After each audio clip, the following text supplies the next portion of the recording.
through a particular time, and it means something more. You see the obvious thing in front of you, and that is in verse 1. It says, "The Lord will have compassion on Jacob."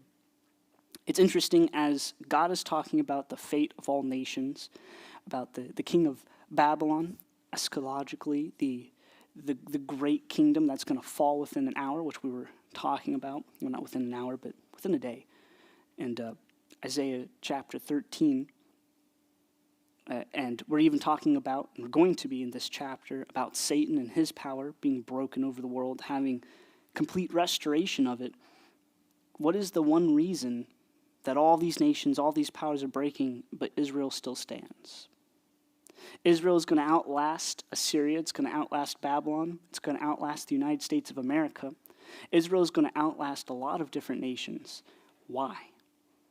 Because the Lord chose them. The Lord was the only thing that brought Israel and is going to see them in his promise. And it changed my thinking, because a lot of times, and I fall into this trap a lot, and I'm pretty sure all of us as humans do, that we believe that we have to be strong for the Lord. I am going to, in my own might, do the best Bible study I possibly can. I'm going to teach people the best way, or you can say I'm going to go to work. I'm going to preach to people the best way. I'm going to do everything for God that I possibly can, and not realize that the power or even the working that we were first drawn to in our salvation is all and completely the Lord's. Gideon was not a mighty man because he did a bunch of, exercises in battle and was the best knight there, but rather that God chose him. Chose him being a coward, hiding away in the most cowardly position possible, with a list when God comes to him of why he does not qualify. We have so many stories of people, mighty men and mighty women in the Bible, who are only mighty because the Lord chose them. And the only way that anything that we're going to do that's going to prosper or outlast the rest of this world, that has any eternal weight, eternal glory, is through the Lord. And the fact to really think upon that, when it means to rest, to wait upon the Lord, to have him be someone who truly is your master, to move in what he says. And there's a lot to it, because what happens when you try to be strong for the Lord rather than have the Lord actually do the strength for you to supply it to you? What happens is when you try to be strong for the Lord is you put faith in your flesh. I put a lot of faith in what I think I can do. I put a lot of faith in how I can do things, and I often forget to actually bring God with me into the environment that I intended to do something for the Lord.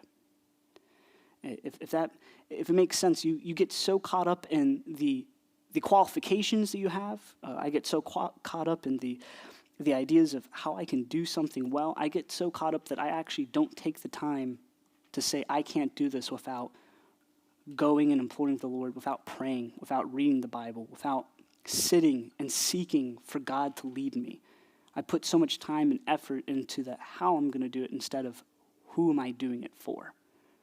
And it's key to remember this and to keep this in mind, that Israel lasts and outlasts all the nations that are going to be listed in Isaiah, it's going to be a lot, but it's going to outlast all the nations of the world because God willed it and he promised. It's nothing more that they did.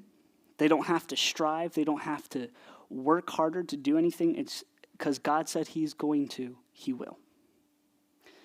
And it's overwhelming to think about that and to apply it. How do we apply it? A lot of it consists of actually taking the time to ask God a question and answer, and to search for it diligently, no matter how long that diligently might take, from a week to years, in the scripture with prayer. And it's hard. And of course, there's times when we are called to action. There's been times where people have gone to God in prayer, and God says, "Hey, go fight them. Go do it.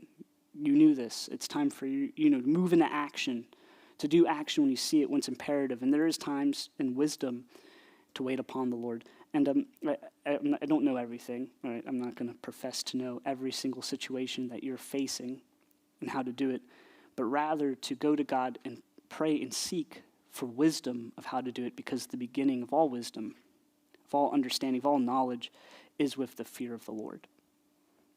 And to foster that, to truly understand what it means to fear the Lord, is something weighty. And while I could talk about it all the time, it's not something that I truly in practice know too well. It requires a complete and total sacrifice of one's self. The Lord will have compassion on Jacob. Once again, he will choose Israel and will settle them in their own land. I mean, it's a complete restoration of the children of Israel. A unification, which we already talked about in chapter 11, unification of the house of Judah and the house of Israel, the kingdoms, not the house. God's doing a work, and as beautiful as the work is in Israel, I think that we can forget about the beauty also of the righteousness and judgment of God's wrath upon people as well. We'll get there. We'll talk about that. Aliens will join them and unite with the house of Jacob. Nations will take them and bring them to their own place, and the house of Israel will possess the nations as men servants and maidservants in the Lord's land. They will make captives of their captors and rule over their oppressors. An interesting note, especially for verse 2, is we often forget what life is like when we live and are amongst sin continuously. We are all captive to something.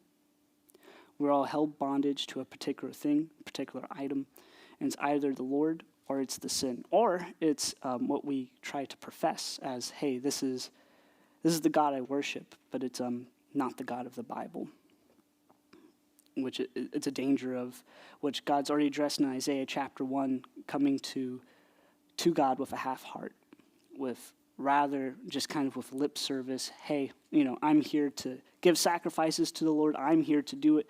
Needs to be done, instead of actually having the intent and the heart to meet with God. And I only bring this up because some people might be concerned or take issue with Israel taking captives and ruling over them.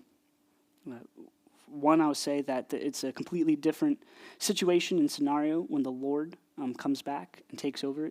I think the idea of being a maid and a manservant and a maidservant in the Lord's land is completely different than our own human terms. But not only that, is we're all captive to the Lord. In fact, what Paul says is a servant of Christ, or it can even be translated to as a slave to Christ. And it really is something that's true, and it's something that, especially in our society, gets a little iffy, especially with the wording, but it still rings as a true spiritual fact that we are in bondage to something at all times. There's never a point in your life when you're not in bondage to something. You're either bondage to your flesh or you're in bondage to God. Those are the only two options you have. There is no such thing as a gray area or a gray zone where, yeah, I'm kind of serving God, or yeah, I'm with God's side, but I'm doing this one thing. It's all or nothing. And it is important to continue to keep that in the millennial kingdom, there are people who do not want to bend their knees to the Lord, and they're in bondage to sin as captives. And they could be very real physical captives, as Isaiah is talking about, because of their choice, because of their refusal to accept Christ. And then there's those who are captive to Christ, who are set over the captives. There's no escaping it. Captivity is something that is going to be the human state. And even secular philosophers believe this. We say we make our own demons. In a sense, an idea behind this is that we are held captive to the choices, to the lusts, to the wants of our own hearts, and it comes back to bite us. and it ensnares us and becomes our greatest issues in our life. It's clear and plain to everyone that we cannot escape the consequences of life, and we cannot escape the choices of what we dedicate our lives to. And I think this is critical. This is actually important, this type of thinking, the idea and the use properly of our relationship to God and our relationship to other people as we talk about, and we're going to go over, as what Paul was teasing, truly the most narcissistic person in all of history, and that is Satan, and talk about his rule of the earth temporarily before God comes and breaks it. To talk about the humans, how we like to even mimic Satan and say that we are going to rule over and put our thrones high above God. We're going to be our own gods. We're going to make our own way. Is that we often believe that leaving God is a type of a freedom, a type of thing that gives us some sort of control over our lives, often forgetting and not seeing the very obvious clues that we are held captive by the very consequences that we do. In fact, it's most aptly said, we are free to make the choice, but we're not free to choose the consequence that comes with it. And I only say this because there's a lot to talk about with the king of Babylon, and we're going to talk about kind of more of the practical aspect of it, because I felt that's where I was being called to. But we'll also next study talk about the very obvious spiritual application of it as well, of Satan and his role to play, and the beauty of being able to taunt and say, hey, your power has been broken. The king, the real king, is here, and he has come to lay claim to the land. But it's important to realize the futility of human choice when it's apart from the Lord. And, let's just read the verses. I'm going to go from verse 3 to verse 11. We're going to talk about all in one fell swoop, because this is going to be the main meat of our topic here. On the day the Lord gives you relief from suffering and turmoil and cruel bondage, you will take up this taunt against the king of Babylon. Verse 3, by the way, the cruel bondage is one, it could be physically speaking about being stuck to Babylon, and what we're talking about in the practical aspect. But the cruel bondage, the true cruel bondage, is that of sin. And never to forget it. That the suffering, the hardship, the evil, the true thing that we groan under and are restrained under is, in fact, sin. And to not forget that. It's not particularly the circumstance or a group of humans, a kingdom. It truly is sin. And it's something that is so often easy to miss. You will take up this taunt against the king of Babylon, how the oppressor has come to an end, how his fury has ended.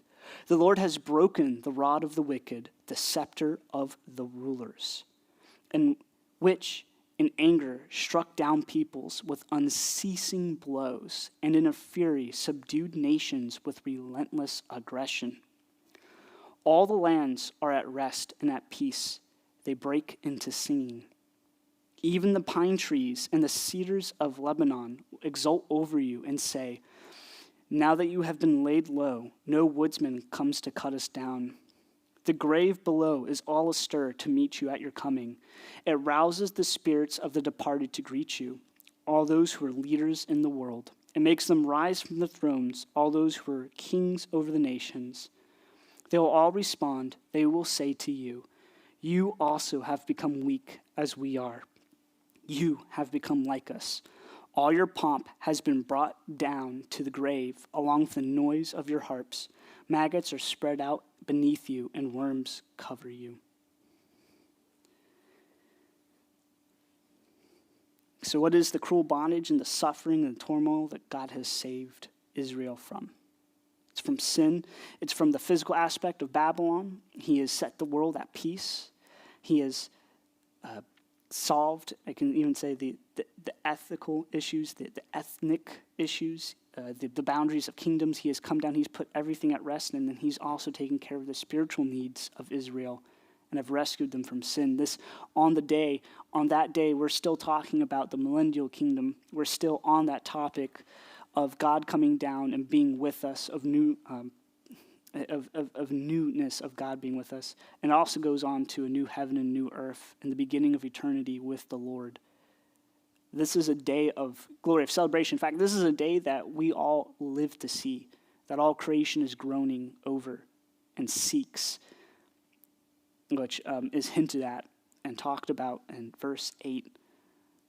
This is a day, and we're still continuing the theme of eschatology, of the future, that our hope is in, that Christ will come, will lift us up out of the grave, we'll have the marriage supper for 7 years, we'll come back down and be a part of the day that God gave us relief from suffering and turmoil and cruel bondage, and has gotten rid of the greatest enemy to our entire lives that has existed since birth, and that is the sin that we've been ensnared in.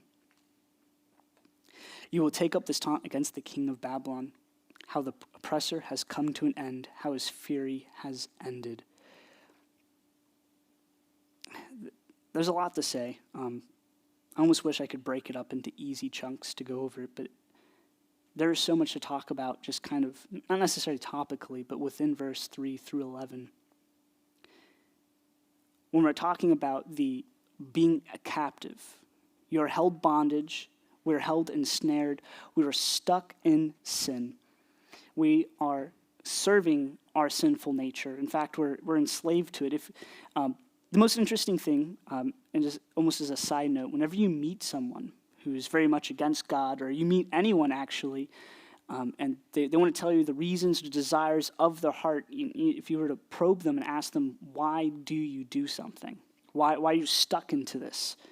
A lot of people would almost say like a habit. It's strange. A good example of this is porn. A lot of people get stuck into it because they have a desire in their heart.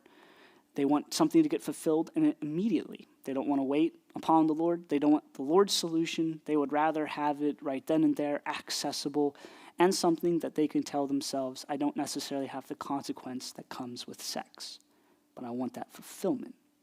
And so they get it, and it's really interesting. Not only do you need more and more of it, you constantly need different porn or weirder and more aggressive.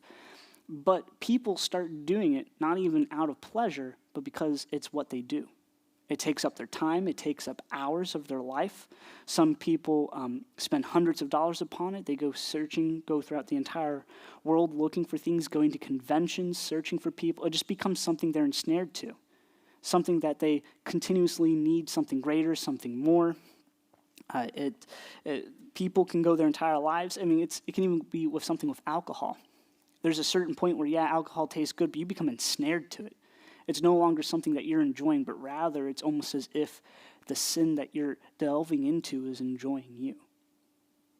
That instead, that pornography is the thing that's eating you, that's the thing that's actually consuming you rather than you enjoying it. And we've all been there. This is a truth we all know. That as we let sin run rampant, as we let it really and truly ensnares us. And in the end, practically speaking, if we were to view ourselves as unsaved, verses 9 all the way through 11 is a terrifying thing to read. That in the end, when we sit there and we were to go against God, what do we really have left when we are faced with the grave? All the pomp, all the glory, all the hope, all that, it's nothing. It is, you're going to have maggots as something to lay down on and worms as your blanket. It is gone. It's annihilated. It's useless. The captivity, the hope of what you've been putting your entire life to has brought you nothing, has nothing, and, what they say, you have become weak as we are. All your pomp has been brought to the grave. There's nothing. It is quite honestly the true spiritual death that God talks about when we follow after our own selves. It's the spiritual death, not only just the physical death, but the spiritual death that was promised, given to us in the curse when Adam took of the tree. It is the ultimate fulfillment of sin, of ensnarement, of being a captive. And that is a truth that will never change, no matter how uncomfortable it is. And that comes to a very important practical measure to take away from this. Why does it matter? Why does studying, not only does studying the Bible matter, but why does this knowledge matter? Because we're going to be spending a lot of our lives forgetting about or not aware that we are captive and in bondage to something, and it ultimately means nothing. The only thing of value, the only thing that actually will get us what we're looking for, what we're searching for, that fulfillment, that hope, is the Lord. It's something that we can deceive ourselves, and we can forget. Because if we were to take King of Babylon as a person, and you were to get all of the oppression, the absolute power over all the peoples, to have the ability to subdue everyone and everything, to have all his glory, to have his harem, to have all his wealth, to have the greatest palaces, in the end, what was he searching for? What was he looking for? Fulfillment. And in the end, when everyone comes up to the grave, does he have it? That fulfillment. Did he obtain it? And the answer is no. And it's that kind of realization, you become weak as we are. It's all gone. Where is that fulfillment? Where's that thing that your heart and your soul thirsted for? Of the things that you chased and that you were held captive and held tightly to, that dragged you down to Sheol. It's all gone. And it's important. It's important that really and truly we are captives to Christ. And that's a beautiful thing, because that is where our fulfillment and where our hearts long for. It's true that we do have, we have desires. I'm not saying desires are an evil thing, but ultimately all desires are rooted and are seeking after one thing, and that is fellowship with the Lord. This is what makes verses 1 through 2 so beautiful, is that even the captives and the oppressors, in some way or shape or form, are in the Lord's land. Not necessarily saying they're safe, but they get to witness, they get to see, especially in the millennial kingdom, God moving and working. They get to see the thing that they want and they desire, the ultimate fulfillment of their hearts.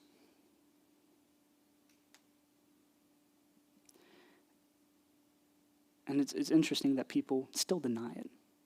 They still believe that the sin we have, or our own ideas, is a way of freedom, a way of, release from doing what God says, or sacrificing our flesh.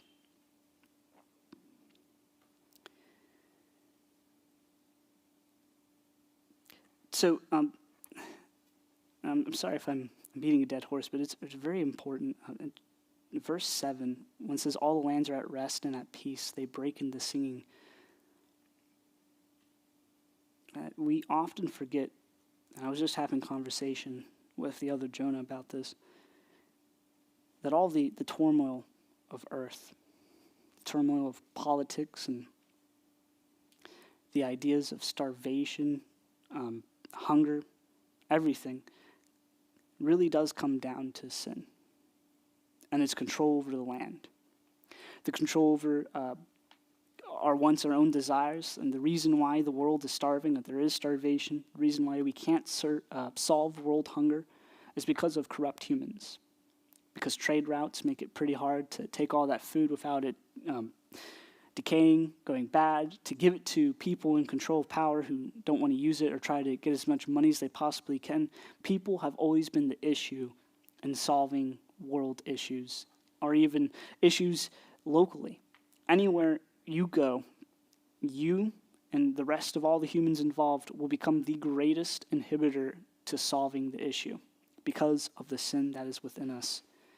And when God comes and he breaks the power of Satan, when he breaks the power of sin, that unrelentlessly, with a fury, fights and breaks at us, the land is finally at rest.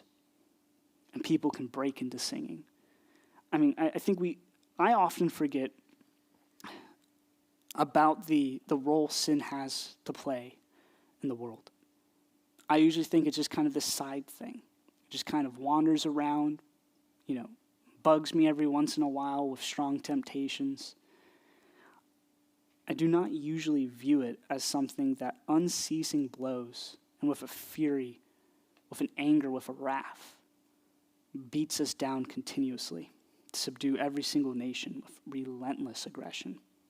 Not only practically speaking did Babylon do this in the ancient times, but even with the eschatology, which is drawn straight for us in verse 12, which we will get to in a later study, about Satan and his power, it's very hard to avoid the fact that this is also talking about something deeper, and that sin is constantly, continuously there, and we are always in a state of being attacked, of being an attempt to strike us down, to take and to ensnare us and to take captives. And in fact, with that knowledge, an understanding of the power of sin and its wrath and its only intent to destroy, to bring us to the grave and to have us nothing, to promise us the fulfillment and to cheat us of it, and the only thing that we get is maggots to lay on and worms to cover us for sheets. Really and truly, it makes verse 2, the people that we're oppressing are captives to the people of the Lord, an almost beautiful thing. It actually changes the sense and the tone of it, that they're make captives of their captors and rule over the oppressors. Well, who rules over the house of Israel? The nation of Israel, the Lord. These people who are taken captive, they're held to be ruled over, are ultimately being ruled over by the Lord. And then it becomes a very personal issue. Is being ruled over the Lord, is that something of captivity?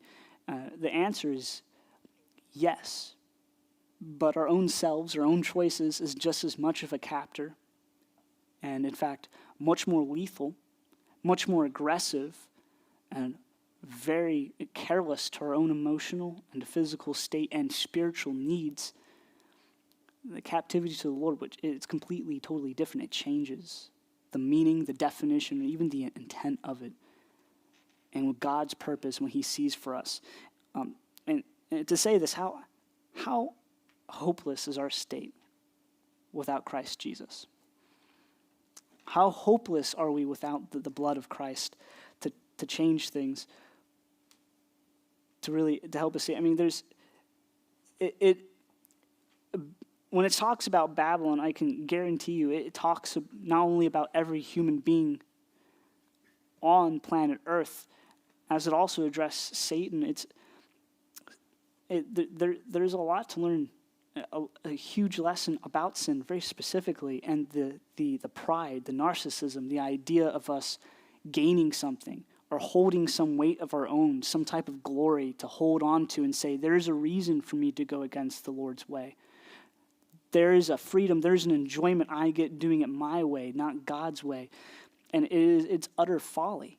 And it's such a folly that even the pine trees and the cedars of Lebanon will exult over the fall of Satan, the fall of the physical Babylon in ancient times, and the fall of eschatological Babylon, the future Babylon, that nature will rejoice.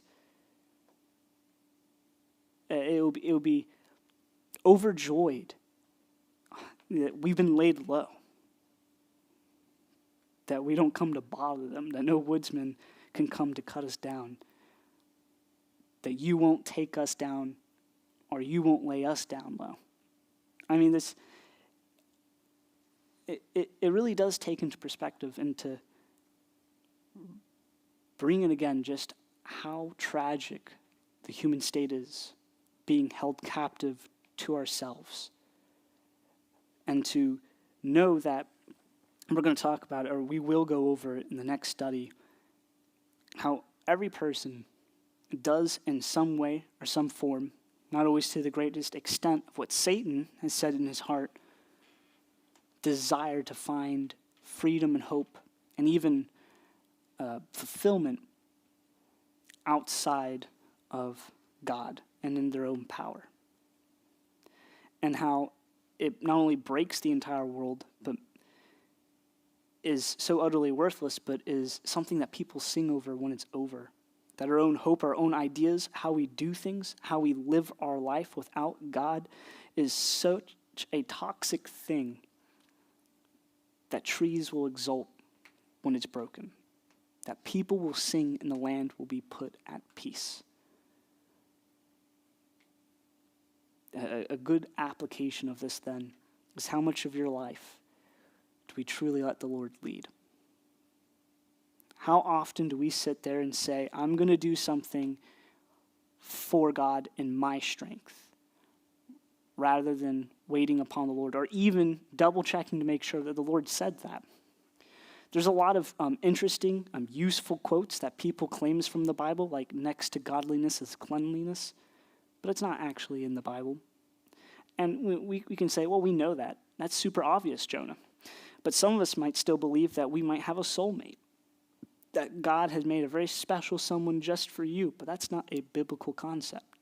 It does not exist. I've said that before, but it's important for us to know that God doesn't make people for our pleasure and only made a very specific person just for you. He doesn't do that. He has made humans to worship him and for him alone. And it's important because there's so many things in our lives which we believe or don't even challenge and bring to the Bible. How we live our lives, certain precepts, concepts, like no one will ever hear me, no one will ever care about what I think, I have no value, or that God is not going to pay attention to all the small details that I've slipped through the cracks, either in talking about actions that you do that, God doesn't see, he doesn't care, I can do this little sin here or there, it's okay, or even talking about being broken and dealing with depression, saying God doesn't see nor does he care. I mean, we carry so many different precepts and ideas that are from our society and from ourselves, that carry on from parents to children, that we forget that we're not only held captive by it, but it's not from the Lord. And I would urge you to take a very close look at the things that are guiding you, that are pushing you, and to say and to ask and actually challenge and say, is this from the Lord? Because ultimately, if it's not, then it is not of the Lord, and therefore it is against the Lord. And if it's against the Lord, then I'll tell you what it's doing. In anger, it's striking you down with unceasing blows, and in a fury, is trying to subdue the nations with relentless aggression, and will drag you down to the grave with nothing to show. And that is its purpose. It's almost, if you want to look at it, it's pleasure to do that to each and every single human. And it's important because there's a lot of things I've realized that I believe, or I've followed my life, that is not necessarily biblical. It's not exactly what I would say evil, but it's not helping me, and it's not leading me towards a godly life. And I usually didn't think, I thought those thoughts were small enough, or those ideas were small enough, that was not important to address it. But it is. How much of our lives are we truly giving over to the Lord? How much of our thoughts, our intentions, what we're doing, how much of it is God's? And ultimately, in the end, what do we strive for? It's extremely important to remember that the king of Babylon is striving for fulfillment. And it seems like in the moment he's getting it all. And we are very temporal beings. We have a beginning, and we do have a physical end, but not a spiritual end. And we tend to only pay attention to the physical part of our lives, so much so that we can very easily let the idea of the temporalness of it be the fulfillment and be the thing that we care about. Yeah, I got the job, I got the money to take care of me. It's being filled and being controlled, really, and a false sense of security in that temporal receiving of what would be a gift, or I got the wealth, the power, the position, and it ultimately comes to nothing. And as a Christian, one of the best ways to make sure we're in the Lord is to make sure that we're not keeping our eyes upon the temporal desires or gifts of the world, whether it be wealth, power, money, or even something as simple as believing a lie about ourselves. Ultimately, it gets us nowhere. Ultimately, it does nowhere, and it really is a beautiful praise that ultimately, even for Satan, and even for sin that's coming against us and beating us down aggressively, it's not just some side thing, but is continuously, its entire mission is to kill, steal, and to destroy. Ultimately, his work against us comes to nothing. Ultimately, when God comes down and breaks the scepter of Satan, people rise up and say, look, you've become weak as we are. It's gone. There is nothing more to Satan's works. It's been wiped out. It is meaningless because it's not from God and it's not of God.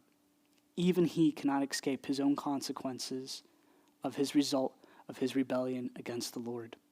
Even he will face the full wrath of punishment of being enslaved and ensnared and a captive against God. And that it's a lot to take in, a lot to think about. That no one escapes the captivity to sin. Its ultimate fulfillment, ultimately what it's doing, and it's been spoken as a very stern warning. Satan's not going to escape it. The greatest rulers of Babylon are not going to escape it. Who do you think you are that you would escape it?